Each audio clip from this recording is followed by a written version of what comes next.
Habibun yang saya hormati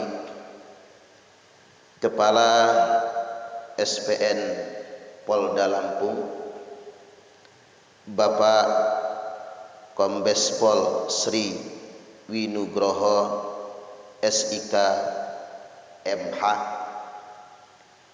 yang ganteng kayak orang Arab ya Pak ya, Arab nangendi, besar tinggi manis mancung, subhanallah, idola para janda biasanya Pak.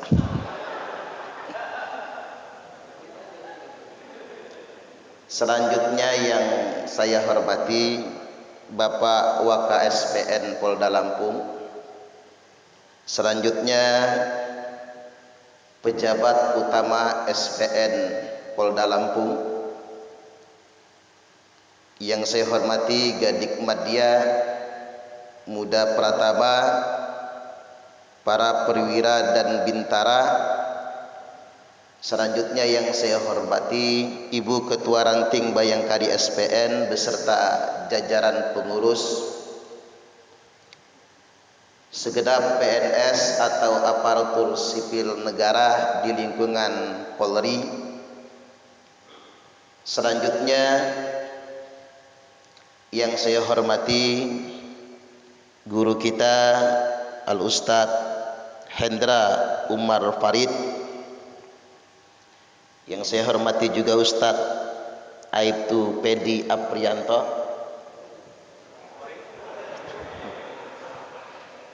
Beliau itu karena agak berat suaranya karena sudah ngap Pak, kebanyakan lemaknya soalnya. Selanjutnya sahabat saya Al-Ustadz Aibda Haji Sofyan Mu'arif SIP. Beliau ini Pak kakak kelas saya. Jadi saya sekolah formalnya dulu, formalnya ya tingkat SMA-nya itu SMK Negeri 1 Terbanggi Besar. Nah beliau adalah kakak kelas saya. Dulu kalau pengajian Risma yang ceramah ya beliau, saya pesertanya. Cuman kok kalau digandeng wajah saya kok mudaan beliau ya Pak ya. Padahal usianya tuaan beliau. Mengapa beliau tampak selalu ganteng dan muda? Karena punya istri hafidhah 30 juz. Dan beliau sebentar lagi akan hijrah ke Pondok Tahfiz Yayasan Bayangkari. Yayasan Bayangkari Quranik. Subhanallah. Ini luar biasa ya Pak. Prajurit kepolisian punya pondok pesantren. Allahu Akbar. Mudah-mudahan Pak Ustadz Sofyan Mu'arif dan keluarga semakin dimuliakan oleh Allah Ta'ala. Allahumma amin. Bapak-bapak dan ibu-ibu jamaah peringatan Maulid SPN Polda Lampung, kita memang sedang diuji di masa pandemi COVID-19. Walaupun saya dapat masukan dari influencer, pakar-pakar virus, ahli-ahli kesehatan,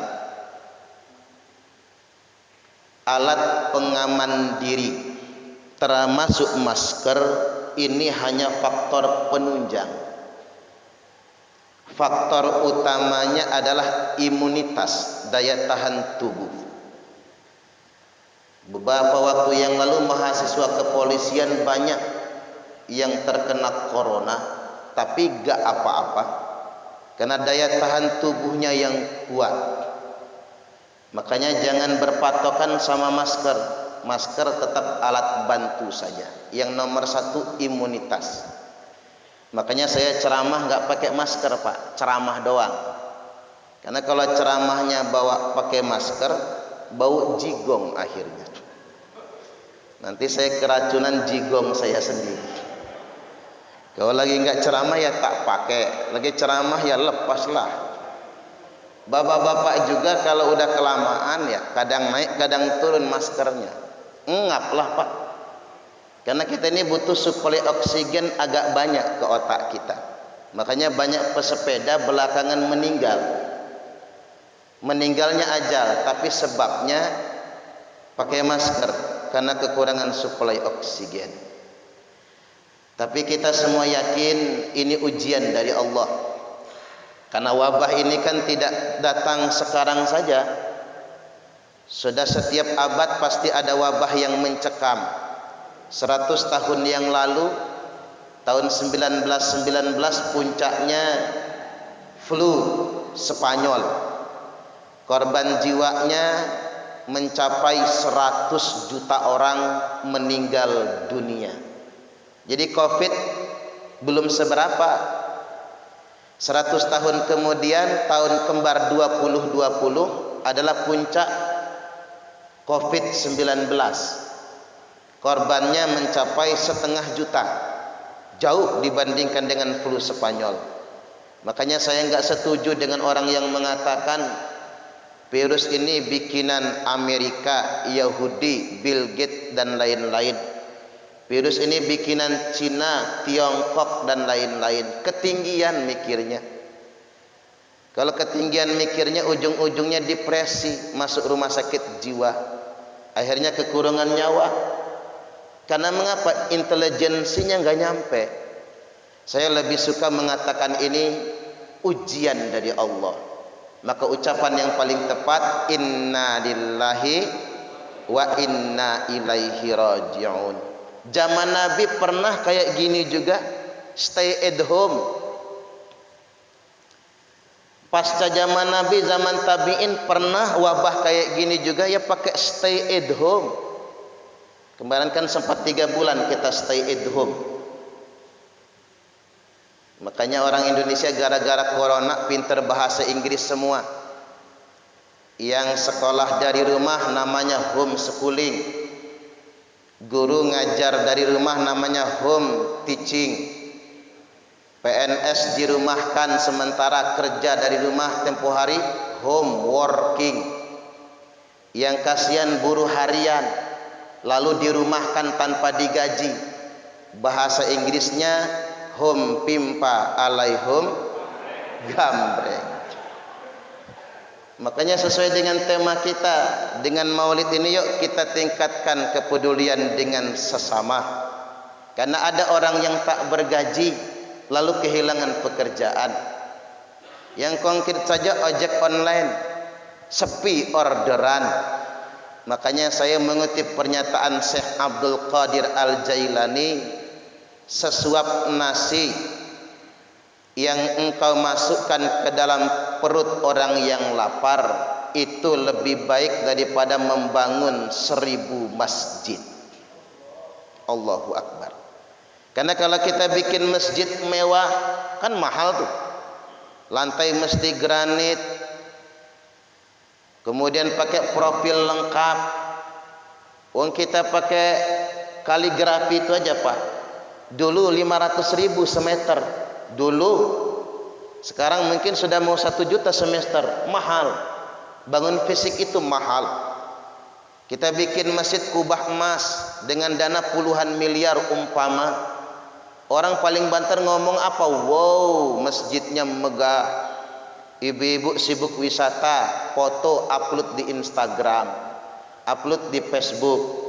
Tapi kalau kita mendatangi orang yang lapar, pagi enggak sarapan, siang keroncongan, sore kelaparan, malam ngarep ada undangan kendurenan, juga enggak ada. Kita datang kepadanya, enggak usah banyak-banyak, bawa duit gocap saja, cukup beras 5 kilo. Nangis dia Pak, langsung terima kasih sama kita. Enggak cukup sampai di situ, masuk kamar dia sujud kepada Allah, nangis sejadik-jadiknya. Terima kasih ya Allah, Engkau sudah utus orang dermawan untuk kami. Maka benar kalau kata orang bijak, berbahagialah orang yang berbagi, karena Allah sudah mengabulkan doa orang-orang yang lemah melalui uluran tangannya. Mudah-mudahan kita selalu berbagi, insya Allah. Baik, terkait dengan maulid tadi Pak Winu sudah kasih clue-nya sama saya. Kita ngambil space keteladanan dari mulai Nabi kecil sampai Nabi wafat meninggal dunia. Pertama begini Pak, ada satu nilai keteladanan yang bangsa Indonesia ini perlu banget itu. Apa itu? Nabi dari kecil gelarnya Al-Amin, dapat dipercaya, tidak pernah bohong. Bahasa agamanya Siddiq, pintar sekaligus benar. Karena revolusi mental yang dicanangkan Pak Jokowi itu sebetulnya revolusi kejujuran. Karena belakangan banyak anak-anak yang pintar tapi tidak benar. Kalau dibanding-banding mending goblok enggak benar, masih mending. Kalau orang goblok enggak benar paling maling kotak amal masjid. Ini goblok enggak benar nih. Tambah goblok malingnya hari Sabtu. Karena Jumat takmir masjid sudah ngitung isinya. Begitu dicuri, dicolong, tinggal kerincingan isinya itu. Berangkat ke masjid bawa sendal jepit, pulang pakai sendal kulit. Ini goblok enggak bener nih. Udah goblok enggak bener, agak ngelawan, begal motor. Itu goblok enggak bener tapi agak ngelawan. Mafsadatnya begitu. Cuman jangan kayak jamaah saya Pak. Kehilangan motor datang ke saya, Ustadz, motor saya hilang, tolong dilihat masih dalam Bandar Lampung atau sudah keluar. Kata saya, emang gua dukun? Nanyanya jangan begitu Pak, kata saya. Nanya doa apa kira-kira yang bagus? Tak ajarin ya Pak kalau hilang motor. Karena Kapolsek juga bisa hilang motor soalnya. Kalau hilang motor itu begini caranya. Salat duha 2 rakaat. Habis salat duha baca Alam Nashrah sekali, 3 kali, lebih boleh. Habis itu berdoa, kayak kita adab berdoa. Ta'awud, bismillah, alhamdulillah, salawat Nabi. Bunyi doanya begini. Ya Allah, kalau motor itu masih rezeki saya, pulangin. Tapi kalau bukan punya saya lagi, ganti dengan yang lebih besar. Ini doa paling bagus ini Pak. Nanti gantinya langsung mobil. Makanya bapak-bapak juga kalau hilang istri nggak usah ngamuk-ngamuk nembak, jangan Pak. Kalau istri hilang doa, ya Allah, kalau istri itu masih jodoh saya, pulangin. Tapi kalau bukan jodoh lagi, ganti dengan yang lebih cantik. Allahu Akbar. Setuju nggak kira-kira Pak? Ini doa yang diamalkan Sule. Makanya Sule dapat Natalia Holzer Pak. Bikin baper orang se-Indonesia. Balik lagi, kalau orang goblok nggak benar, mafsadatnya masih kecil. Tapi kalau orang pintar nggak benar, negara ini bisa hancur gara-gara orang pintar tidak benar. Saya mencemaskan, zaman saya dulu kecil, maju ke depan bisa ngompol, saking takutnya sama guru. Tapi murid zaman sekarang Pak, guru aja diajarin, saking beraninya.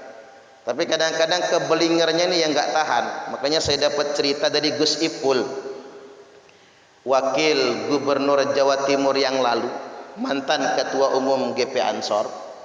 Gus Ipul cerita, di situ Bondo ada kejadian. Ada guru SMA praktek, disiapkan 1 gelas isinya air tawar, 1 gelas isinya alkohol, disiapkan segenggam cacing yang masih hidup. Murid-murid langsung protes. Maaf Bu Guru, kata murid, praktek jangan dilanjutkan. Lu ngapa? Kalian jijik sama cacing? Bukan, kata murid. Kami ini sudah ngerti. Lu ngapain dipraktikin wong kami sudah tahu semua? Ya kaget lah Bu Guru Pak. Hebat murid sekarang, udah pintar semua. Oke, kata Bu Guru, coba kalian praktekkan, Ibu yang evaluasi. Maka sama murid dipraktekkan. Segumpulan cacing diparoh, separuh masukin gelas isi air tawar, separuh masukin gelas yang isinya alkohol. Didiamkan setengah jam. Udah lewat setengah jam, murid-murid mulai ngomong, lihat Bu Guru, cacing yang masuk air tawar masih hidup, cacing yang masuk alkohol mati. Maka Bu Guru, kata mereka, hasil praktek menunjukkan kalau kita ingin bebas dari cacingan, banyak-banyaklah minum alkohol. Allahu Akbar. Ini loh Pak maksudnya, pinter tapi keblinger itu. Yang kayak gini nih yang ngerusak itu. Allahu Akbar. Kalau dipikir ya agak masuk akal lah. Kalau cacing masuk air tawar hidup, cacing masuk alkohol mati. Pantesan anak muda zaman sekarang demen mabok. Ngapa bang mabok? Biar nggak cacingan, kata dia. Ternyata sudah rajin mabok, cacing nggak mati-mati juga. Akhirnya mirasnya dioplos. Bukan cuman cacing yang mati, orangnya mampus juga akhirnya. Saya pikir revolusi mental itu cuman itu Pak. Oke deh, kalau kita ngomongin penyelenggara negara, eksekutif, legislatif, yudikatif, kuncinya cuman satu, jujur, pintar, sekaligus benar. Termasuk ngomongin ustaz. Kalau saya pikir-pikir, entah namanya ulama, entah kiai, entah ustaz, entah mubaligh, entah khatib, kuncinya satu, pintar sekaligus benar. Jangan sampai ustaz mengkamuflase umat. Karena ustaz itu begini Pak, yang namanya udah pakai peci ya, apalagi campur jubahnya, ngomong apa aja benar tuh bagi orang awam. Maka hati-hati harus menjadi pemuka agama, nggak boleh ngajarin salah. Kalau kita menteladani nabi-nabi itu nggak pernah ceramah nyaci maki. Makanya saya heran kok ada orang ceramah nyaci maki, terus penggemarnya banyak Pak. Allahu Akbar. Atau ceramah ngajak massa demo lalu bikin kerusakan, meneriakkan kalimat suci Allahu Akbar. Pak polisi langsung jawab sami Allahu liman hamidah. Kan sama-sama imannya nih. Makanya saya jadi bingung begitu. Mubalik penceramah itu harus jadi contoh, nggak boleh kemudian memprovokasi. Nabi nggak memperkenankan perbuatan yang sedemikian rupa. Makanya biar renyah ini, kiai saya dulu ngasih pesan, jadi ustadz itu harus jujur. Kata kiai saya, orang nggak ngerti agama jangan dikamuflase.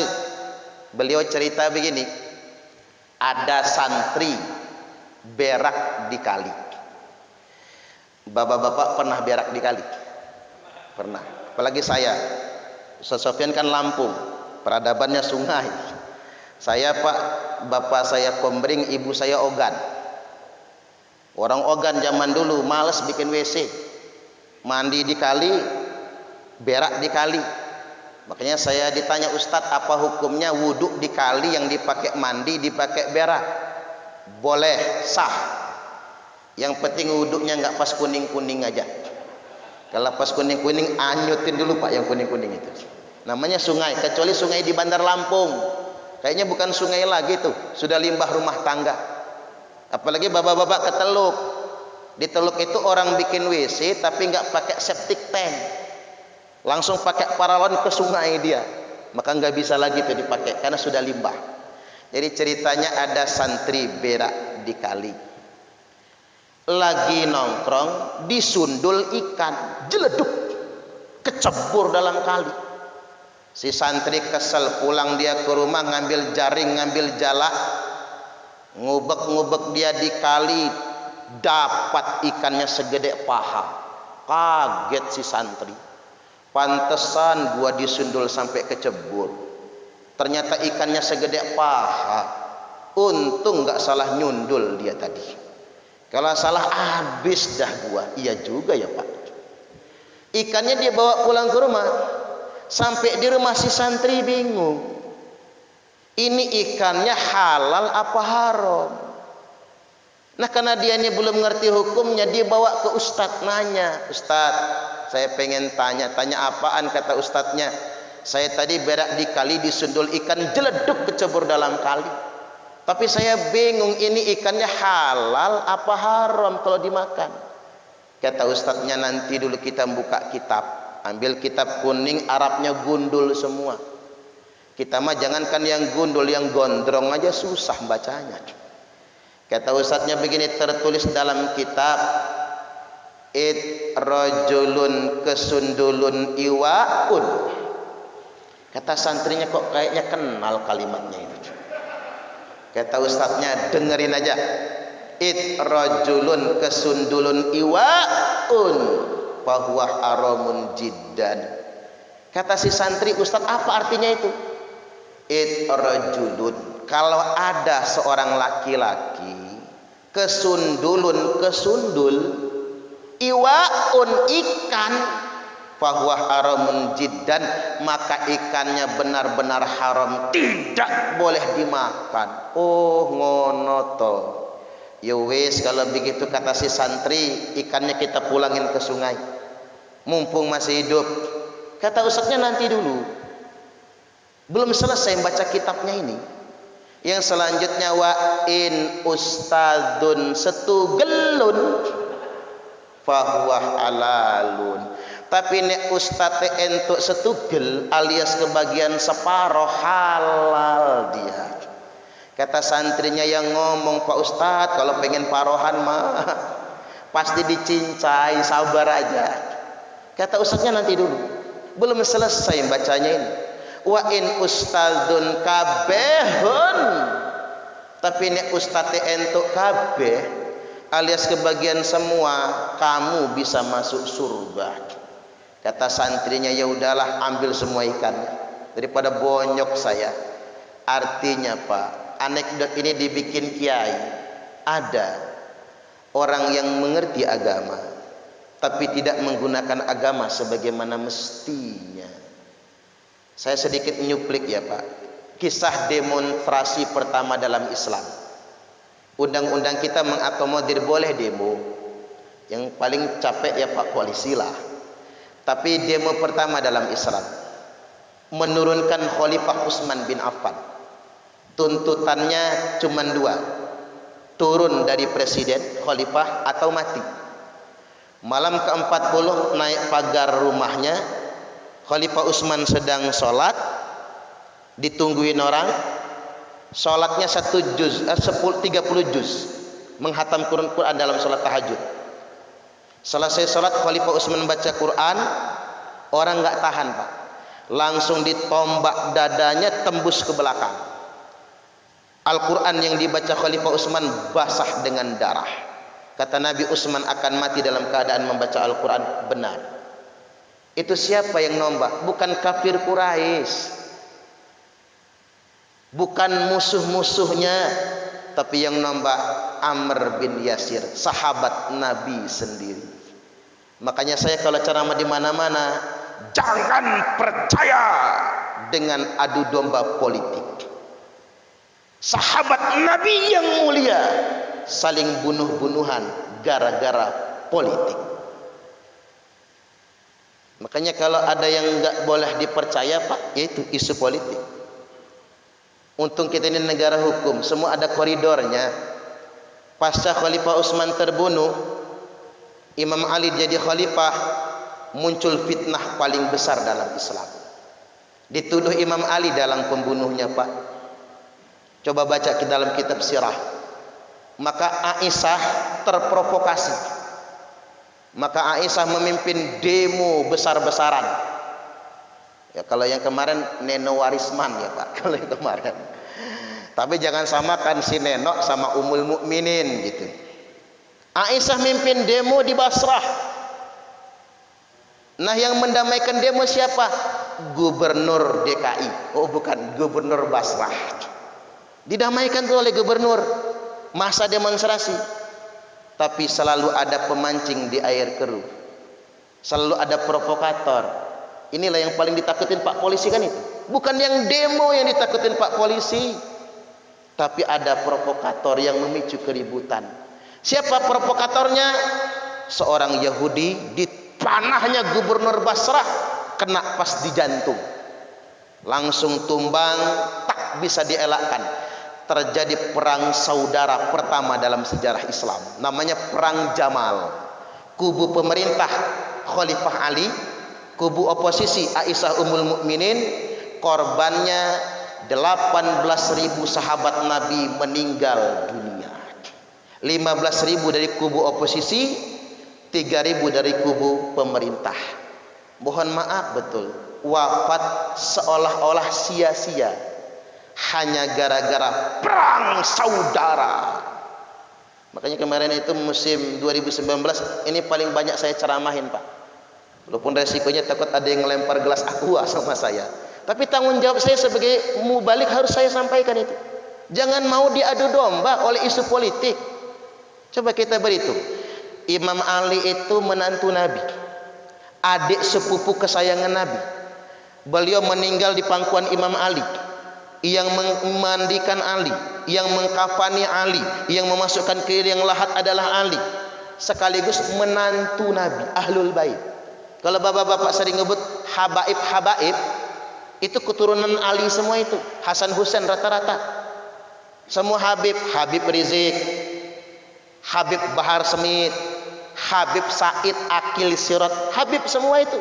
Habib Lutfi, Habib Syekh, rata-rata keturunan dari Hasan dan Husain. Komandan tempur Imam Ali Amr bin As waktu perang Jamal, dan Muhammad bin Abu Bakar, putra bungsunya Abu Bakar. Dari kubu oposisi pimpinannya Aisyah, komandan tempurnya Tolhah bin Ubaidillah dan Zubair bin Awam, dua sahabat yang juga dijamin masuk surga. Itu keluarga Pak.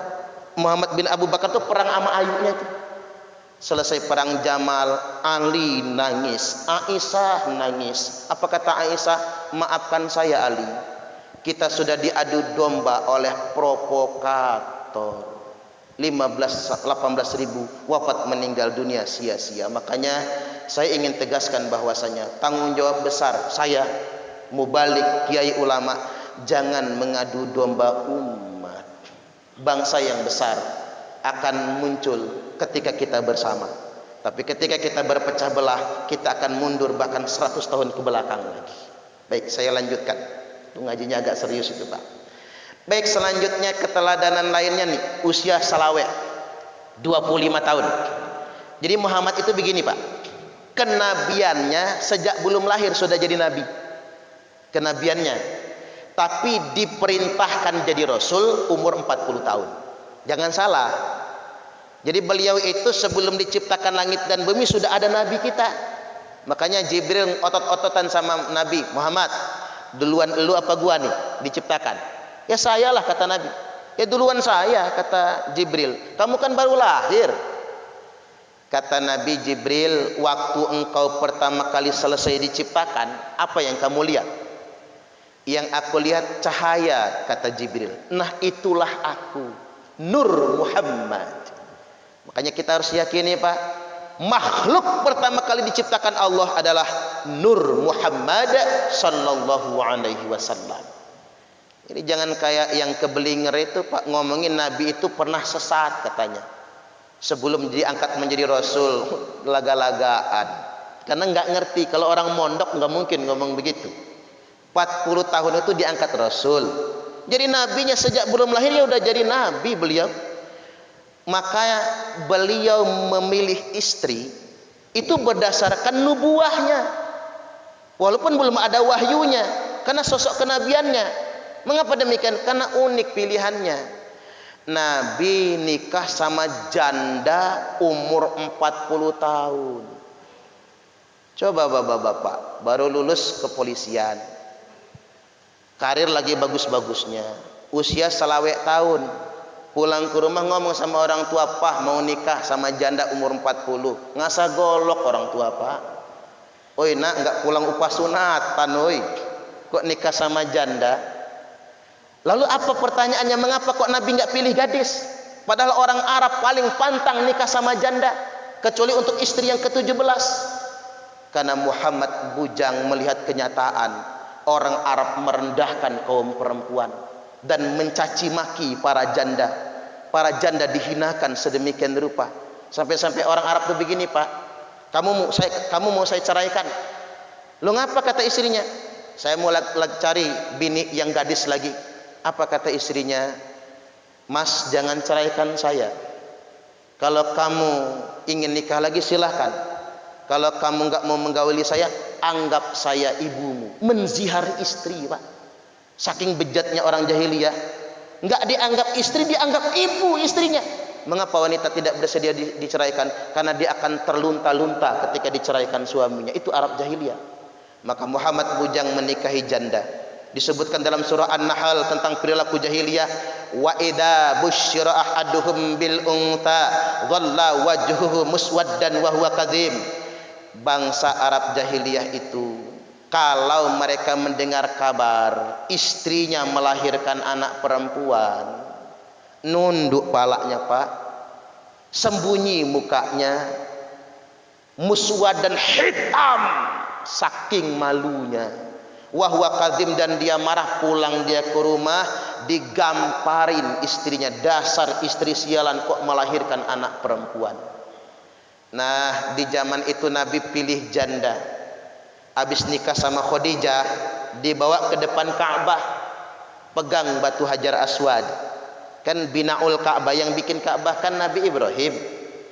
Jadi sudah ada lama dipegang batu Hajar Aswad. Nabi berkata, wallahi, wallahi, wallahi, demi Allah, demi Allah, demi Allah, saya bersumpah Khadijah tidak akan kawin lagi selama engkau masih hidup. Allahu Akbar.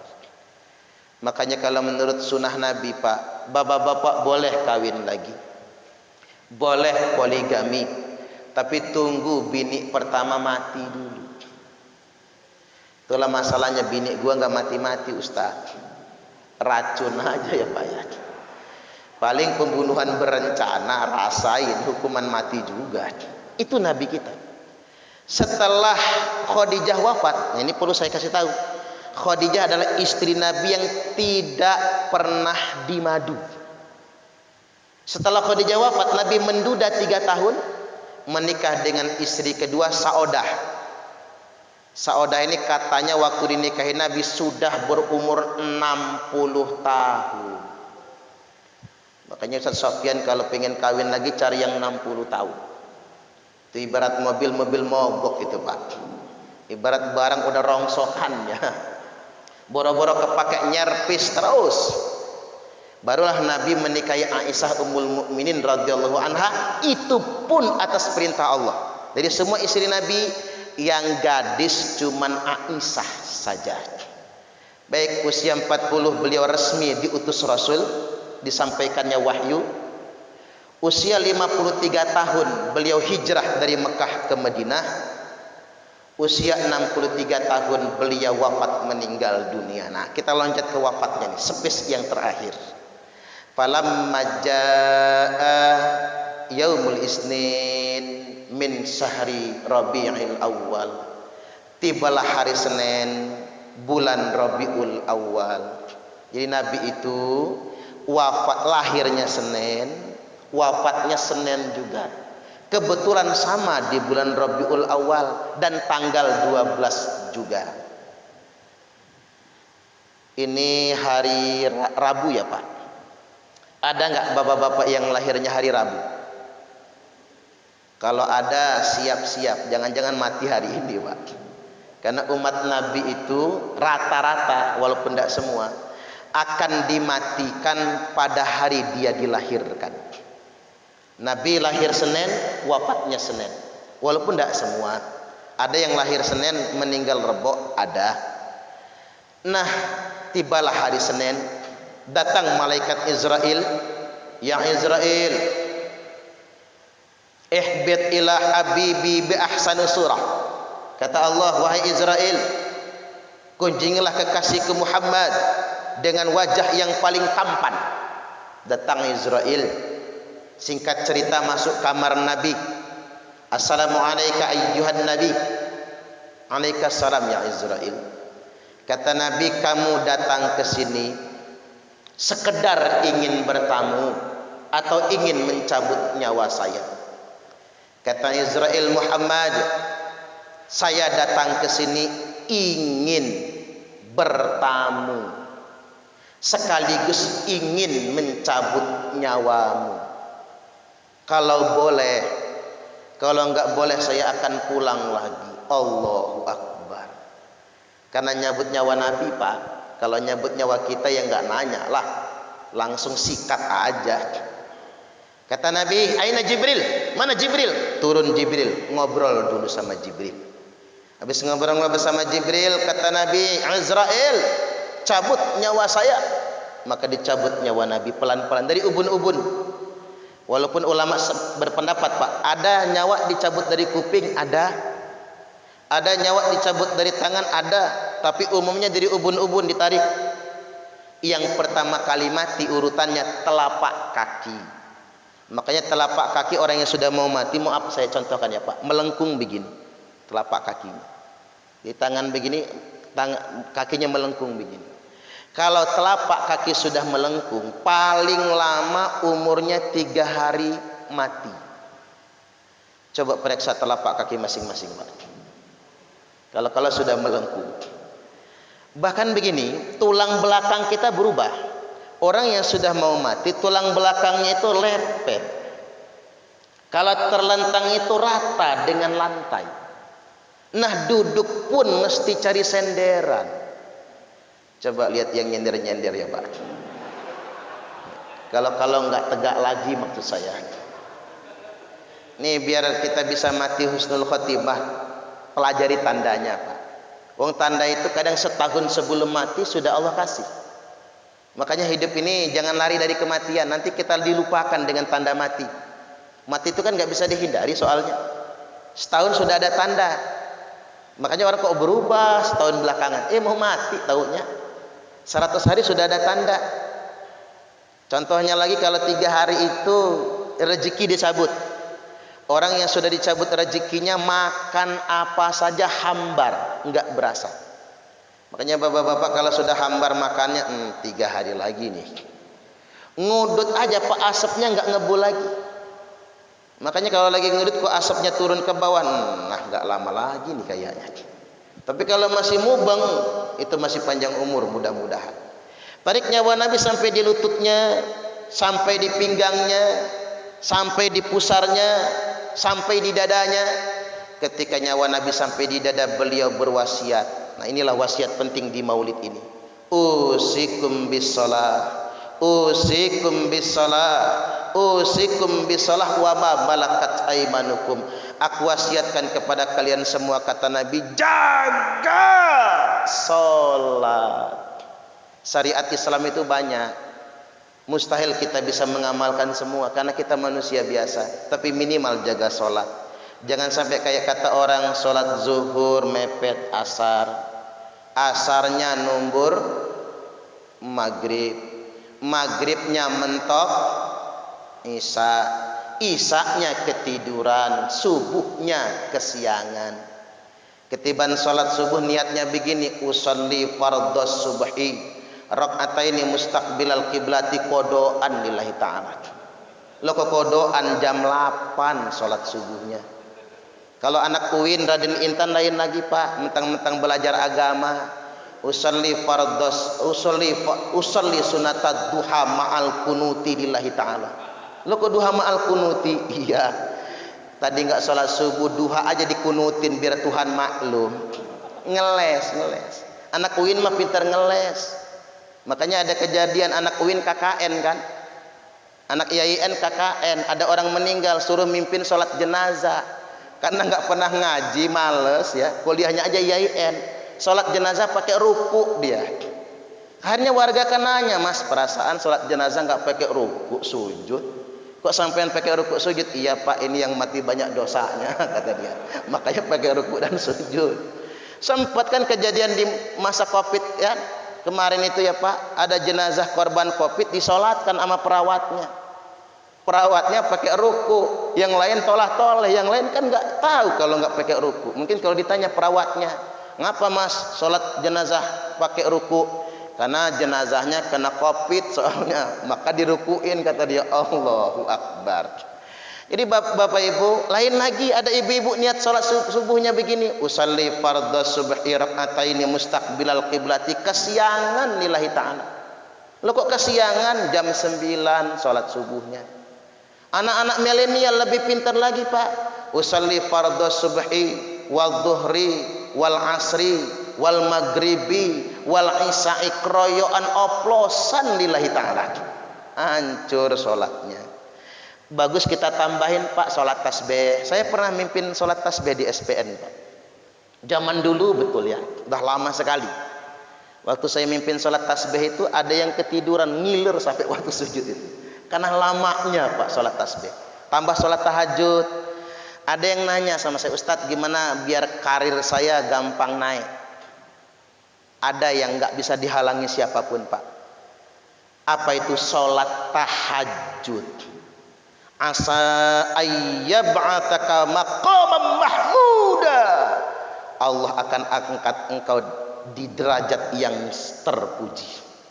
Buktikan tingkat apapun kita, sebagai apapun kita, kalau rajin tahajud karirnya bagus. Apalagi Bintara baru jadi apa, umur masih 40 tahun ke bawah, bagus banget tuh sholat tahajud.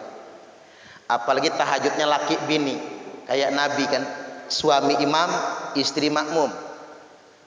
Apalagi tahajudnya cak wong Palembang Pak. Kalau wong Palembang tuh kreatif tahajudnya. Laki ngimam, istri ngamum. Kata lakinya waktu membaca, Qul huwallahu ahad, Allahus samad, lam yalid walam yulad, walam yakul lahu kufuwan ahad. Selesai sholat kan penasaran istri, Noel, Kak, ngapulah kakak tuh manggil adik terus tuh. Oi dek, kata lakinya, kakak ini sayang nian dengan adik tuh, makanya dipanggil terus. Kata bininya, kayak luca itu kak, adik nak ngaji juga. Buka Quran istrinya, Qul a'udzu birabbil falaq min syarri ma khalaq. Tapi jangan praktikin ya Bu, kol-kolahnya kebanyakan itu. Indah kalau sholat dijaga. Tarik lagi nyawa Nabi sampailah di leher. Ada pesan lagi, ittaqun nisa, ittaqun nisa, ittaqun nisa. Takutlah akan wanita, waspada dengan wanita. Makanya bapak-bapak jangan salah pilih istri. Ada wanita yang menjerumuskan suami. Ada uang abang disayang, enggak ada uang abang ditendang. Kalau dompet laki lagi gemuk, mau dia dipeluk-peluk. Tapi kalau dompet lakinya lagi tipis, megang saja bilangnya najis, jijai bajai najong tralala. Buat ibu-ibu yang di sana saya kasih pesan, perempuan itu Bu paling gampang masuk surga, paling gampang masuk neraka. Ibu-ibu kalau pengen masuk surga taat suami, tapi kalau ibu-ibu pengen masuk neraka ngelawanlah sama suami. Suami lagi tidur Bu, sepak palanya, gratis masuk nerakanya, nggak usah bayar. Tak tambah dikit lagi ya Pak, buat ibu-ibu dulu sedikit aja Bu. Perempuan itu masuk surga gampang. Uang ibu-ibu nyium tangan suami aja. Suami baru berangkat tugas nih, cium tangannya. Itu pahalanya sama seperti 70 kali cium Hajar Aswad. Makanya itulah hikmahnya Pak, nggak ada sunnah perempuan cium Hajar Aswad, cuma laki-laki aja. Orang Lampung aja ngotot pengen cium Hajar Aswad. Kebelet orang Afrika, wadaw katanya, teriak kesakitan. Laki-laki yang sunnah, perempuan nggak usah. Karena ada Hajar Aswad di rumah. Sekali cium tangan suami 70 kali cium Hajar Aswad. Apalagi suaminya hitam kayak pantat wajan itu, persis Hajar Aswad. Makanya ibu-ibu kalau cari laki ya, anak gadisnya jangan cari yang kuning, jangan cari yang coklat atau putih, cari yang hitam kayak negro itu nah. Mungkin yang hitam polantas ya Pak ya, gosong semua. Cium tangannya 70 kali. Ibu-ibu nyuci baju suami itu pahalanya satu baju aja. Ibu-ibu akan mendapatkan 1000 pahala, dicabut 2000 dosa. Bayangin kalau ibu-ibu nyuci baju suami 10 lembar sehari, 2 celana dalam, 3 kaos dalam, kaos oblong 4, kemeja pendek 5, baju dinas 6, koko 7, sarung 8, boxer pendek 9, celana panjang 10. Ibu-ibu akan mendapatkan 10.000 pahala, dicabut 20.000 dosa. Makanya ibu-ibu kalau habis bikin dosa nyuci baju, bajunya bersih semua, yang bersih cuci lagi. Tanya suami, "Pah, apa kolornya mana, Pah?" "Ya gua pakai lah, Mah." "Lepas, Pah, lepas." Kirain mau ngajak apaan, mau nyuci taunya. Paling gampang perempuan masuk surga. Tarik lagi nyawa Nabi sampailah di batas akhir. Nabi mengucapkan kalimat as-shalah, as-shalah, as-shalah, salat, salat dan salat lagi. Ummati, ummati, ummati, umatku, umatku, umatku. Wafatlah Nabi di usia 63 tahun, Senin 12 Rabiul Awal tahun ke-11 Hijriah. Demikian dari saya. Kurang lebihnya mohon maaf dan kepada Allah Ta'ala mohon ampun. Langsung doa ya Pak ya.